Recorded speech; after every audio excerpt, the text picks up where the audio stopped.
பல நேரங்களிலே நாம் மனுஷனுக்கு முன்பாக நம்முடைய சாட்சியை நிரூபிக்க வேண்டியவர்களா இருக்கிறோம். அது மனுஷனுக்காக மட்டுமல்ல, தேவனுக்கு முன்பாகவும். உங்களுக்கும் எனக்கும் ஒரு எதிராளி நின்று நம்மளை பார்த்துக்கிட்டே இருப்பான். யாரு?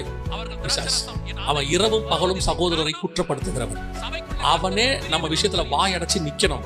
இப்படி ஒரு சாட்சி நம்ம வாழ்க்கையில இருக்கு. அவன் நம்மளை பார்த்து ஆண்டவனை குற்றம் சொல்ல முடியாத அளவுக்கு இயேசு சொல்றாரு, உலகத்தின் அதிபதியானவன் என்னிடத்தில் வருகிறான், அவனுக்கு என்னிடத்தில் ஒன்றுமில்லை. குற்றப்படுத்த முடியாத அளவுக்கு, நம்ம அளவுக்கு, நமக்கு தெரிஞ்ச அளவுக்கு ஆகுது.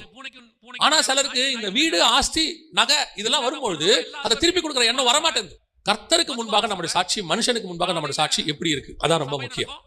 நீங்க யாரையாவது அந்த மாதிரி செஞ்சிருந்தீங்கன்னா அதை முதல்ல போய் ஒப்புரவாகுங்க. அதுதான் பரலோகத்திற்கும் மனுஷனுக்கு முன்பாக உங்களை நிறுத்தும். இல்லைன்னா கஷ்டம். பல நேரத்துல நாம அப்படி செய்ய முடியாது. மனுஷன்கிட்டையும் திருப்பி கொடுக்க முடிஞ்சதுக்கு மனுஷன்கிட்ட கொடுக்கணும்.